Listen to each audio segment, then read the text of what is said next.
Is the Oura Ring worth it? Can you lift with it? Can you plan for babies or prevent babies with it? What is my take on the Oura Ring?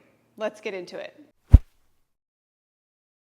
Every time I put up a screenshot of my Oura Ring data on Instagram or do an open question box, people ask for my opinion on the Oura Ring. My name is Annie and I help you learn as you train and enjoy your lifts again. Today I do that by giving you my full opinion and data-based review of the Oura Ring Gen 3. Now I also have a video reviewing the Polar Unite and often get asked how these two products compare, so be sure to check that out if you are wondering how the Oura Ring stands up against other forms of activity and recovery trackers. We're going to cover the following: sizing, ordering, what it comes with, the functionality, what the Oura Ring tracks and why that matters to you or doesn't, and common questions about the Oura Ring. For sizing, once you order the ring, the process actually begins with them sending you a sizing kit.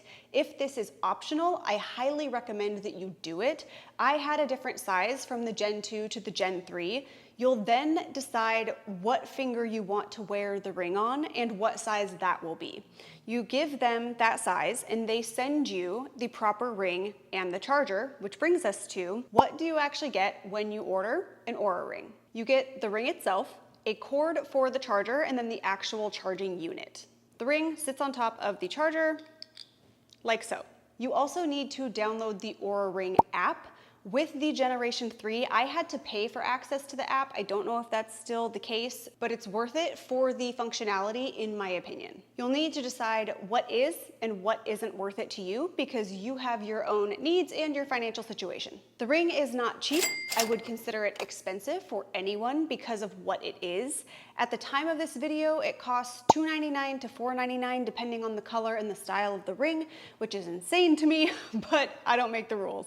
Let's go ahead and get into the functionality and what you can use this wearable device for. The Oura Ring is a wearable device that gives you data based around readiness, sleep, and activity levels. These are all according to the app at the time of this recording. As I mentioned earlier, the app is the other piece of the equation. The Oura Ring app is where all of the data manifests in a digestible way for us as the user. So we have the ring, the wearable device, the charger, and the app. The data that you can expect includes but is not limited to resting heart rate variability, body temperature, respiratory rate, period prediction. This is based on the body temperature and you actually tracking your cycle in the app, deep and light sleep, as well as REM sleep. All of this data is collected primarily overnight. During the day, it does also track activity, but you'll find that I'm not the biggest fan of this feature for the most part. You can also enter tags, as many as you want, on a daily basis. If you take or took magnesium, if you had sex, if you were sick, had cramps, a headache, if you were traveling, etc.,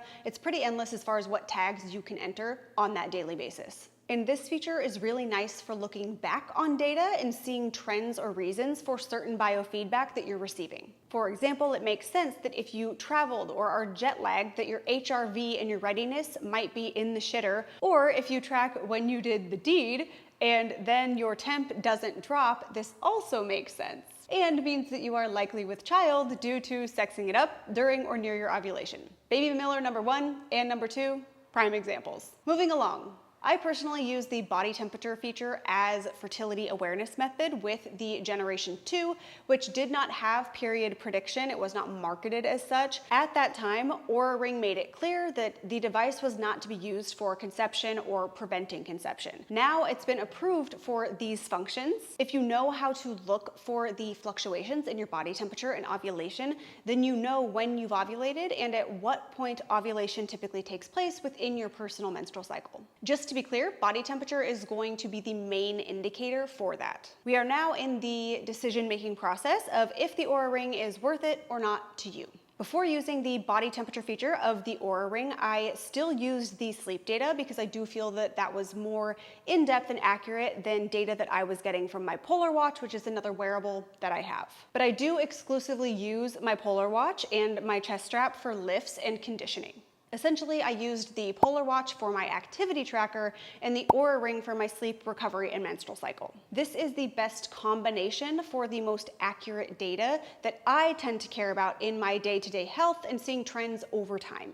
In my personal experience, the Oura Ring does a terrible job of recognizing what a workout is and what a workout is not. Oftentimes it doesn't even pick up on my workouts, but when I take a shower, do laundry, clean the house, it asks if I did strength training. The only thing that it does track decently well, I would say, is walking or your step count, but I certainly wouldn't depend on the Oura Ring solely for your activity tracker. We know in general that there is a large percentage or range of error with activity trackers, both in the sense of actual activity tracked and in calories burned. I generally like to use activity and recovery trackers as additional feedback to what I subjectively feel from a biofeedback standpoint. For instance, if I wake up feeling energized, but my recovery score in the Oura Ring isn't optimal, I might back off a little bit based on that information, but more than likely I will go about my day as planned if I feel fine. In other words, I don't make all of my decisions definitively around these trackers. Before we get into some common questions about the Oura Ring, be sure to subscribe if you found this video helpful. Do I wear it while I lift? This is probably the most common question that I get about the Oura Ring.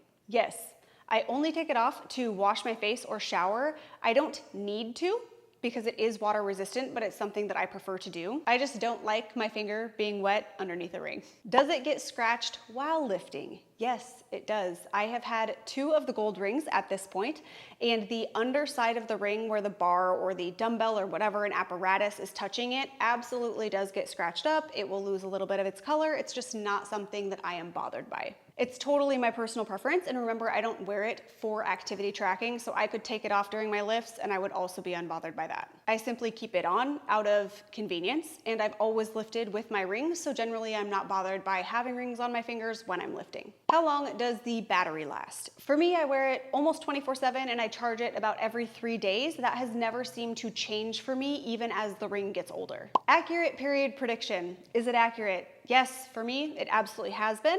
I have had a regular period from the day that I began menstruating, and I got my period back after 6 weeks of being postpartum.